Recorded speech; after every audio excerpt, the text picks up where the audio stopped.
Hey, vení a hablarlo. ¿De qué vamos a hablar hoy? De lo que pasó esta semana. Mientras el mundo rompe una racha de 8 años de declive democrático, Colombia camina en sentido contrario. Bienvenidos a esta entrega número 78 de Hablalo. También estaremos conversando con Adriana Ramírez, politóloga y docente de la Universidad de EAFIT, y también es doctora en procesos políticos contemporáneos. Yo soy Luisa López y hoy me encuentro con mi compañera Mariana López. Saludamos a todas las personas que son fieles oyentes de Hablalo, y a quienes llegan por primera vez, les contamos que este es un podcast desde la URBE, realizado por estudiantes de periodismo de la Universidad de Antioquia.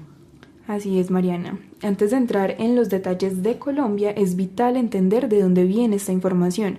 Estamos hablando del Democracy Index 2025.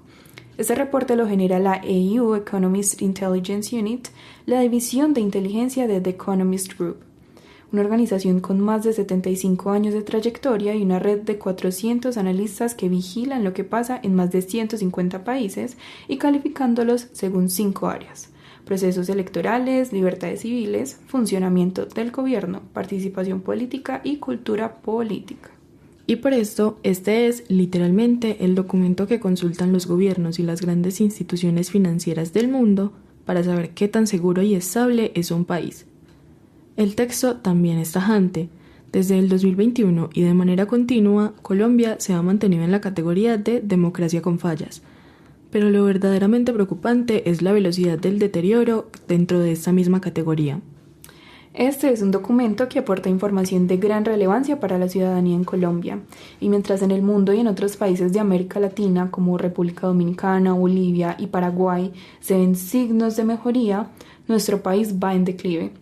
Cayó 13 puestos en el ranking, donde está en riesgo de bajar a la categoría de régimen híbrido, un sistema con características democráticas como las elecciones periódicas y también autoritarias como la falta de libertades plenas. Las cifras de la misión de observación electoral MOE que recoge el informe son de un año definitivamente sangriento. El asesinato del candidato presidencial Miguel Uribe Turbay marcó un punto de no retorno en la evaluación internacional, pero tras él hay una lista de 26 políticos asesinados y 35 intentos de homicidio solo en el año 2025. Hoy en Hablalo nos acompaña Adriana Ramírez, politóloga y profesora del Departamento de Gobierno y Ciencias Políticas de la Universidad de EAFIT, y quien cuenta con un doctorado en procesos políticos contemporáneos de la Universidad de Salamanca.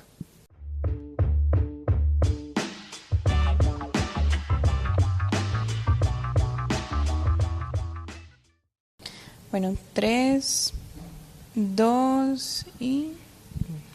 Bueno, mucho gusto, Adriana, es un gusto tenerte aquí en Hablalo el día de hoy. Hola, muy buenos. ¿Cómo están? Un gusto estar acá para conversar.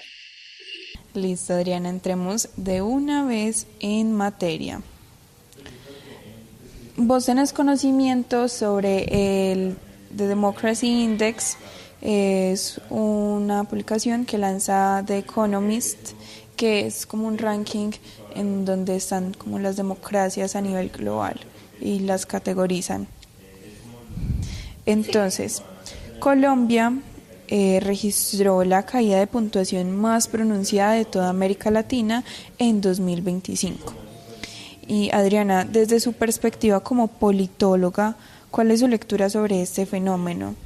Mientras la región parece buscar como una estabilización, ¿qué factores estructurales explican que Colombia haya retrocedido de forma tan drástica en el escalafón global? Bueno, aquí la cuestión es que entender la democracia a partir, por ejemplo, en este caso de este indicador, de este índice que hace The Economist, plantea no solamente mirar el tema de procesos electorales, de si hay o no elecciones, de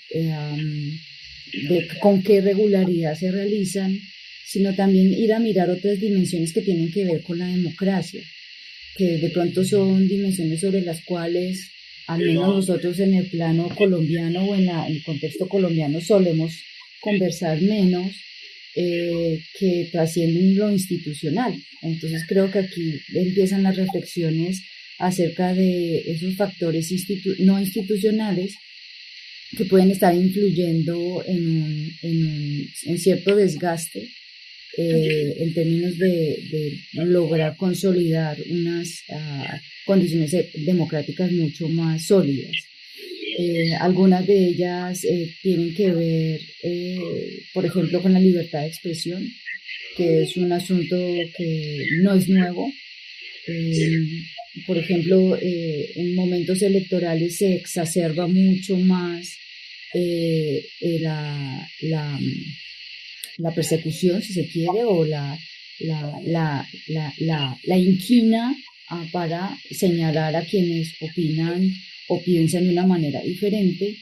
Y creo que a partir de 2018 este escenario se ha exacerbado mucho con el contexto, y de pronto para algunos ya les puede sonar algo de prehistoria, pero es el asunto el entorno de los acuerdos de paz. 2016 sentó un precedente muy importante que no se quedó en 2016, que fue el plebiscito, que fue el cierre de ese proceso de diálogos de paz y que puso sobre la mesa la necesidad de conversar sobre otros asuntos que durante mucho tiempo de república no hemos conversado. Esas otras miradas, otras preocupaciones que trascienden lo urbano y que trascienden lo urbano de las capitales. Que llegan a tocar lo que desde ese momento empezó a llamarse o a mal llamarse, desde mi humilde opinión, como la Colombia profunda o la Colombia de regiones, como si eso fuera algo distinto de la capital, ¿no? En específico de Bogotá, cuando la misma Bogotá tiene una heterogeneidad también muy profunda en términos de sus localidades. Pero bueno, entonces este asunto me empezó a marcar el proceso de empezar a conversar sobre otras cosas que antes estaban invisibles, y al conversar sobre asuntos que antes estaban invisibilizados porque no pertenecían a las preocupaciones de los que vivimos en las urbes. Ahí empezó un proceso de estigmatización, de señalación, de que eso no era importante, de que habían problemáticas que, bueno, esa era la naturaleza y eso era lo que siempre había pasado, y entonces naturalizar ciertos problemas, ciertas problemáticas.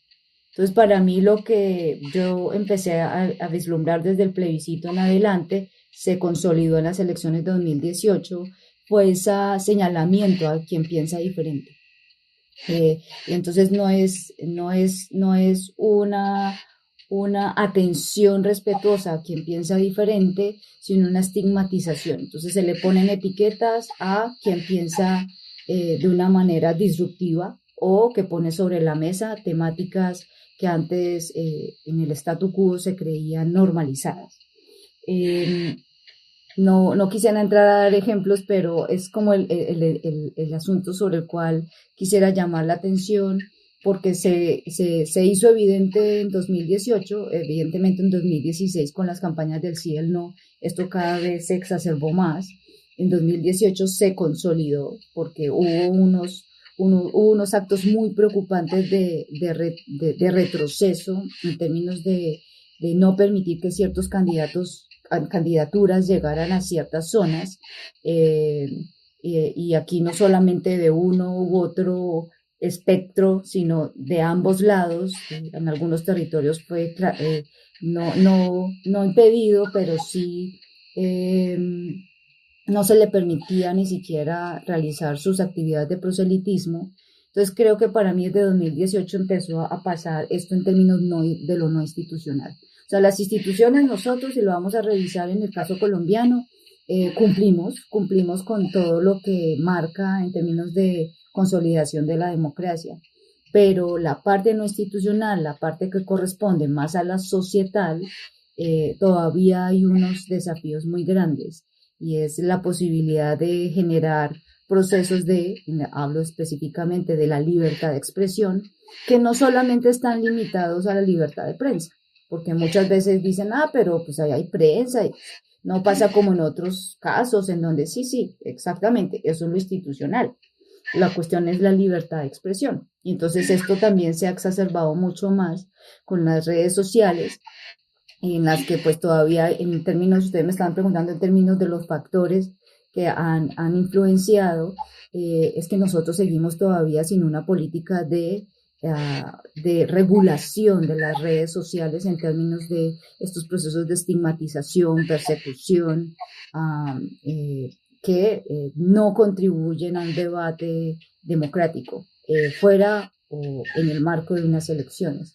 Entonces, esta persecución que se da a personas y el asunto del anonimato de muchas cuentas que hacen todos esos procesos que no permite que realmente haya una libertad de expresión en redes sociales, y que las mismas gestoras y los comercios y las empresas que lucran a partir de estas aplicaciones de redes sociales, no hay unos mínimos de políticas para llevar a cabo controles a estos cuentas troll que hacen una persecución a quienes piensan diferente, sin importar, esto quiero ser enfática, sin importar desde qué espectro ideológico sea desde el cual estas personas que son sometidas por estos trolls a una persecución. Entonces, ahí yo creo que es uno de los factores no institucionales que han marcado esta situación. Bueno, la siguiente pregunta sería entonces en este informe nos hablan de que el 2025 fue un año especialmente sangriento,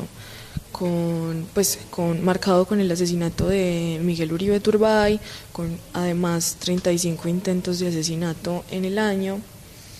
Y bueno, pues queríamos preguntarte cómo consideras tú que eso afecta a la participación política. Como mencionaba hace un momento, el asunto de la violencia política en campaña electoral que empezó que volvió en 2018, marcó un antecedente sobre el cual casi nadie prestó atención. Nuevamente, no hemos terminado de cerrar heridas del pasado por cuenta de la violencia política y del conflicto armado interno. Hay muchas heridas todavía abiertas, y desde 2018 esto se ha seguido exacerbando. Entonces también hay que tener en cuenta, por ejemplo, que desde 2018 empezó también una persecución a los líderes sociales, y ellos también hacen parte de la política, ellos también hacen parte de las lógicas democráticas. Entonces no solamente los líderes, no solamente unas vidas humanas tienen mayor importancia porque hayan sido, por ejemplo, en este caso,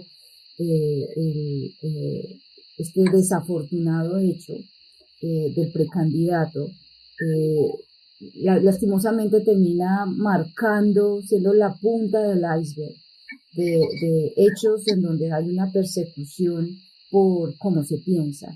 Entonces, creo que eso es uno de los elementos, como decía hace un momento, que terminan mostrando esos niveles todavía de tolerancia baja que hay hacia quien piensa diferente. Creo que ahí hay un proceso muy importante en términos de gestionar la diferencia a partir de unos argumentos, no de los gritos o de los insultos, y mucho menos a través de actos violentos que medie las armas y este tipo de situaciones. Nadie debe ser perseguido ni mucho menos asesinado por pensar como piensa. Adriana, muchísimas gracias. A propósito de estas diferencias y la diversidad de votantes y personas que participan en la política, te quería preguntar sobre un fenómeno que está ocurriendo a nivel global, y es que hay un aumento en la participación política juvenil, pero también existe la advertencia de que participación sin reforma es combustible para la inestabilidad. Entonces, en el contexto colombiano, ¿cuáles son las reformas institucionales urgentes que el país ha postergado y que son vitales para que la movilización ciudadana no termine en una frustración democrática? Bueno, pues el tema de que una de las formas de participación política que ha sido más empleada durante los últimos tiempos a nivel global y en particular también en el caso colombiano, que es esto, o sea, procesos de movilización o de acción colectiva no institucionalizada, las protestas, ese tipo de expresiones. Evidentemente eso ha activado una nueva forma de atención por parte de los sectores más jóvenes. Y ahí creo que, sin embargo, yo creo que todavía no hemos transitado en el caso colombiano por una discusión desde los jóvenes de qué es lo que pasa con las instituciones. Es decir, más que yo venga y diga, es que las reformas institucionales deberían ser estas y estas y estas, eh, para mí lo importante sería que en la esfera pública empezaran a discutirse y desde los jóvenes empezaran a discutirse qué es lo que tiene que cambiar a nivel institucional. Sí, entonces, por ejemplo, yo vi con mucha preocupación, por decirlo de alguna manera, que en este último proceso de elección de consejos de juventudes, los niveles de participación eran vergonzosos. Entonces, una de las cuestiones que yo en ese momento reflexionaba era, si los jóvenes quieren que las cosas cambien, las cosas pueden cambiar si se está dentro de las instituciones. No se puede cambiar estando fuera. O se pueden cambiar estando fuera, pero la sostenibilidad y la permanencia de esos cambios van a ser mucho menos estables. Es cuando se entra a la institución, a toda la estructura de toma de decisiones públicas, tenemos la posibilidad nuevamente de discutir cuáles son los desafíos, discutir cuáles son los problemas de las instituciones existentes y por tanto pensar en soluciones, en alternativas de solución. Y esas alternativas de solución pues no pueden ser impuestas, sino que tienen que, sobre todo, tienen que producirse en el ámbito, estos ámbitos colegiados, y qué mejor que un consejo donde es un colectivo, donde, claro, habrán muchas posturas diversas, pues, pero de eso es de lo que se trata la democracia, de construir a partir de la diferencia. Entonces, yo vi con preocupación que los jóvenes, en términos de lo no institucional, se activaron más, pero cuando se trató de este proceso institucional donde se buscaba que ellos tuvieran esa oportunidad de insertarse para tomar decisiones aplicando los principios democráticos, la participación fue muy exigua. Entonces, creo que antes de pensar qué instituciones tenemos que cambiar o qué reformas institucionales son necesarias, que tengo algunas ideas, pero a mí me parecería mucho más nutritivo que la esfera pública empezáramos a volver a reflexionar y a revisar algunos elementos que a nosotros nos quedó, para mal o para bien, luego del proceso de diálogos de los acuerdos de paz. Ahí quedaron muchas ideas abiertas, muchas de estas ideas no solamente fueron enunciados, sino muchos de estos fueron informes que muchos profesionales involucraron en ellos para hacer diagnósticos y recomendaciones. Y creo que si algún gobierno quisiera hacer y pensar en reformas institucionales que calen y que hagan una transformación profunda en términos para lograr una consolidación democrática más consistente en Colombia, tendría que irse a esos informes elaborados por profesionales, por politólogos, politólogas, abogados y de todas las profesiones.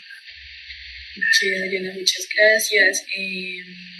Acá este informe también nos sitúa a Colombia, pues con el descenso que tuvimos en este año, en una alerta y en un límite con la categoría de régimen híbrido. Entonces, como aparte pues de todas las cosas que ya nos has mencionado, de la participación y de la libertad de expresión, además, también tenemos una situación de peligro que son de grupos armados. ¿Qué considera usted que influye en esto? ¿Qué considero yo que qué? Repite, por favor. ¿Qué influye para que estemos bajando más en ese ranking y sobre todo en este aspecto? Ok. Mira, es sin lugar a dudas un contexto demasiado, el menos deseado de todos después de un conflicto de paz, de un conflicto armado desde tanto tiempo que trató de resolverse con los acuerdos de paz. El asunto de la imbricación de las instituciones de algunas de estas presencias de estos actores se hace cada vez más complejo. Y el asunto, sin lugar a dudas, que sigue siendo una deuda de la ausencia del Estado en muchos territorios. Es una fórmula identificada desde hace tiempo, pero sobre la cual todavía hace falta mucho para lograr resolver.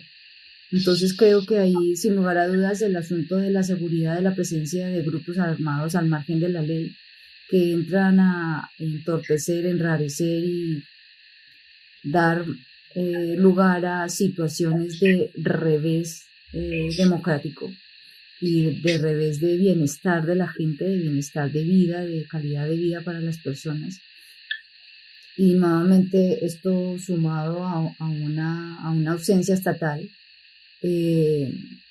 pues vuelvo a insistir, el escenario que nadie quería volver a repetir, porque es un escenario del cual muchos hoy que han pasado los 40 o 50 años, es un escenario que ya se había visto y del cual yo creo que buena parte de esa población tenía la esperanza de no volver a repetir este escenario. Sin lugar a dudas esto entorpece enormemente porque no pueden las instituciones, no pueden las normas, no puede la estructura legal llevarse a cabo cuando hay un actor que lo está impidiendo. Entonces, sin lugar a dudas, es un actor que entorpece, es un gran obstáculo. La cuestión es lo que se identificó en ese momento con los otros actores armados ilegales del conflicto armado del periodo anterior, es la imbricación en términos institucionales, económicos, que hacen mucho más complejos porque son vasos comunicantes y que hacen mucho más complejo la intervención. Y ahora con esa atomización creo que también complejiza mucho más el escenario para hacer intervenciones y intervenciones eficaces. Entonces creo que son desafíos muy grandes en los que tal vez no hemos tenido el tiempo suficiente para fortalecer las Fuerzas Armadas en muchos ámbitos, en muchas dimensiones, para que pudieran atender y resarcir de alguna manera los efectos de la presencia de estos actores. Nuevamente vuelvo a resaltar esos vasos comunicantes que hay con otras dimensiones que lo hacen mucho más complejo. No es solamente un actor armado ilegal que está ejerciendo una fuerza que obviamente es ilegal, sino que está alimentando y está alimentándose de unas dinámicas económicas que además se retroalimentan con unas condiciones sociales.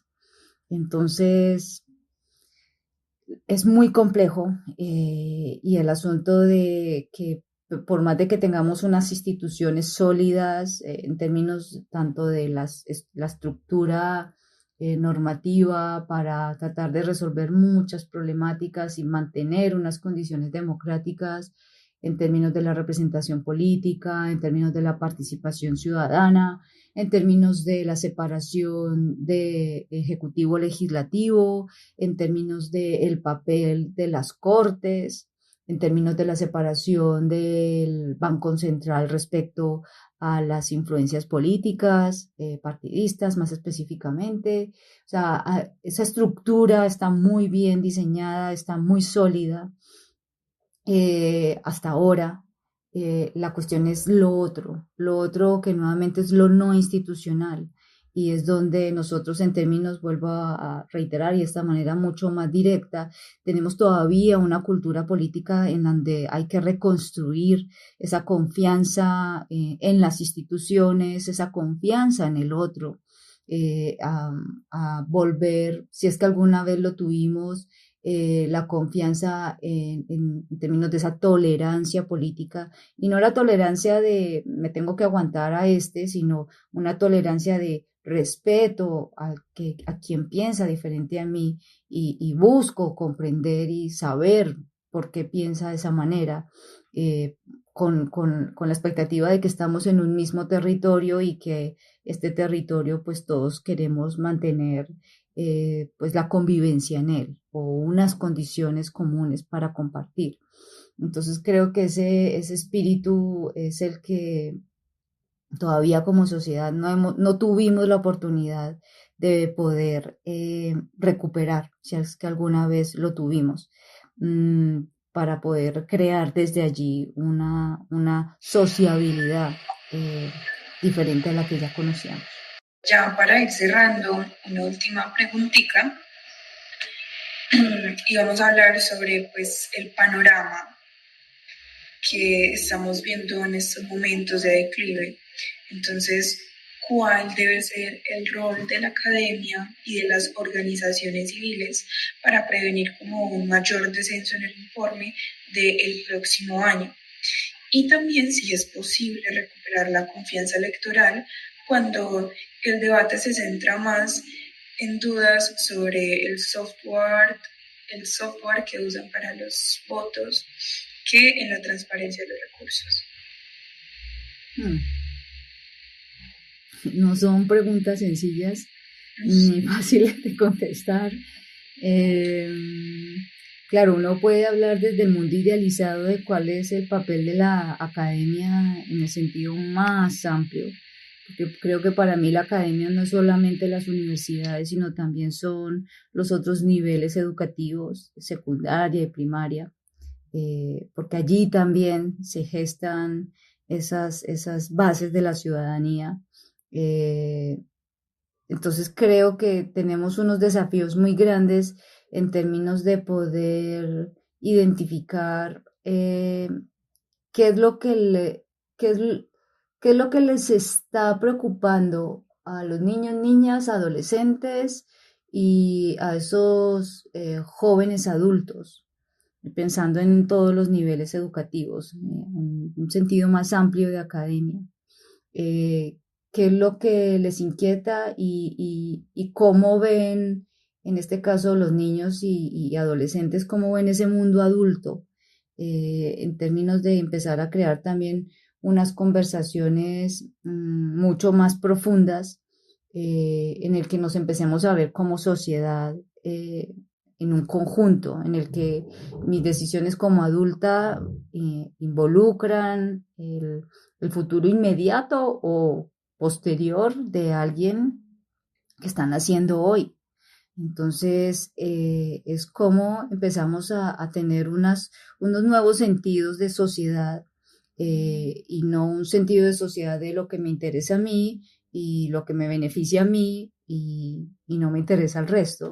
Entonces, creo que es muy importante empezar a generar como esas conversaciones intergeneracionales. Creo que eso sería un papel muy importante de la academia, y lo digo, por eso hice la aclaración al principio, en un sentido mucho más amplio, no solamente reducido a las universidades, para empezar a hacer diálogos intergeneracionales para reconocer, por ejemplo, en términos de sociedad, el aprendizaje que los niños y los adolescentes pueden llegar a tener sobre la historia.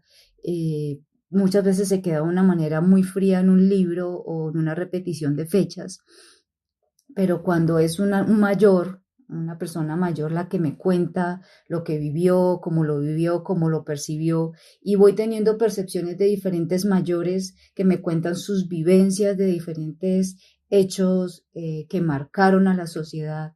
Creo que esto podría generar una conciencia mayor de, como dicen en la historia, conocer la historia para no repetirla. No conocer la historia en memoria con fechas, con autores pero es una mirada muy fría y muy distante, y pues sí, yo no quiero volver a repetir eso, pero ¿qué es repetir eso? Cuando lo vivió un ser humano, yo puedo tener esa percepción, y además un ser humano que trasciende también mi ámbito familiar personal, ¿no? Entonces, porque me encuentro con otras visiones y otras experiencias y otras miradas. Y no quiere decir que una sea más exacta o inexacta, sino que justamente eso, empezar a escuchar otras visiones del mundo y otras experiencias y otras vivencias. Creo que ese sería un papel muy importante que podríamos desarrollar todos los sentidos de academia. Eh, Creo que también en ese sentido ideal, si pudiésemos nosotros pensar en que queremos mejorar nuestro ranking, como si ese fuera el objetivo, quiero mejorar mi calificación para que la próxima cuando nos evalúe nos vaya mejor. Yo pensaría a nivel individual, o sea, hay que ir a votar, hay que ir a votar. Tienes que informarte para votar. O sea, la decisión del voto no puedes seguir preguntándole a tu amigo o lo que te digan tus redes sociales o el bloguero o el youtubero no, o sea, es también empezar a cultivar esa ciudadanía, esa civilidad. En 2018 yo escribí un trabajo y yo hablaba lo que les decía yo, es volver a construir esa civilidad, pero no es una civilidad de un curso, donde entonces todos los colombianos vamos a hacer un curso para mejorar nuestra evaluación el próximo, cuando The Economist nos midan. No, así no va la cosa, no es como tan técnico. Es la civilidad en términos de ese ver que el otro ha tenido unas experiencias y esas experiencias le permiten o le están permitiendo solamente ver una parte de un problema, o que solamente ve una solución y no ve la otra solución. Entonces, como la civilidad en términos de yo puedo entenderme también como una persona que hace parte de un colectivo y que no me hace mal pensar diferente, y que puedo tener en este colectivo un espacio en el que se va a respetar lo que yo pienso, aunque piense diferente. Entonces, pero esa civilidad y ese respeto a quien piensa diferente también empieza por mí. Cuando yo tampoco maltrato o miro mal a quien piensa y hace diferente. Entonces, y eso se plantea, si ustedes lo ven, no solamente en el ámbito de lo político electoral, sino en muchos ámbitos de nuestra vida, donde cada vez nos encontramos con más formas, más identidades de ser diferente, y cómo esto se está expresando en nuestro día a día, ¿no? O pues de las personas que también siguen manteniendo un statu quo porque consideran que eso es lo que les da seguridad, lo que les da certidumbre. Entonces aquí yo también creería, pensándolo, por eso te digo que es una pregunta muy difícil, integro el siguiente elemento, es recordar que antes que colombianos somos seres humanos. Esa identidad de colombiano es muy chiquita frente a una condición más grande que creo que valió la pena, pues, no recordarlo en términos de deseabilidad, sino el momento de pandemia nos recordó que todos éramos humanos sin importar dónde estuviéramos, en qué país estuviéramos. Entonces creo que recordar esa humanidad antes de una identidad específica, cualquiera que sea la que más marque nuestra existencia, recordar que son seres humanos que al igual que yo han tenido esas experiencias, y que esas experiencias definen sus lentes con los que ven el mundo, y que eso no los hace correctos o incorrectos, ni a mí me hace correcta o incorrecta. Bueno, Adriana, realmente te agradecemos mucho por la entrevista, por haber estado acá en Hablalo. Ya eso fue todo. Muchísimas gracias. No, muchísimas gracias a ustedes, María y Luisa. Adri, fue un gusto tenerte acá con nosotras. Muchísimas gracias por la disposición y tiempo. Tus respuestas son bastante valiosas y me encanta personalmente que tengas una visión tan humana y empática, más allá de las cifras, más allá de números, más allá de una categoría. Recordemos que todos somos colombianos y colombianas. Muchas gracias. Hasta pronto. Gracias, Adriana.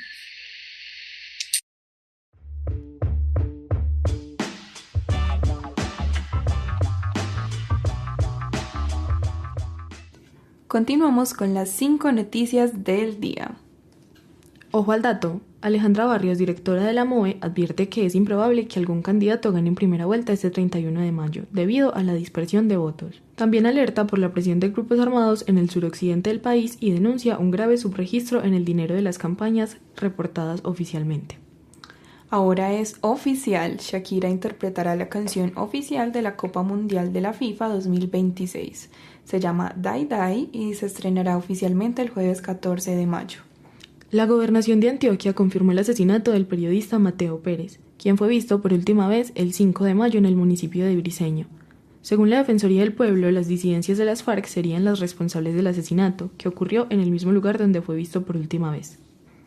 Atención, la Organización Mundial de la Salud informó el jueves 7 de mayo que el riesgo de contagio del hantavirus, enfermedad que se registró en un crucero de expediciones, se mantiene bajo y es poco probable que se convierta en una gran epidemia, ni tampoco puede compararse con lo sucedido cuando emergió la COVID-19.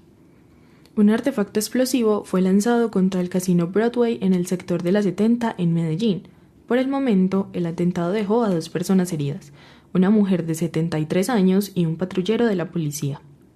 Hoy estuvimos en cabina Luisa López y Mariana López. Este es un podcast desde la urbe grabado en el 1012 Lab de la Facultad de Comunicaciones y Filología de la Universidad de Antioquia. Muchas gracias por escuchar.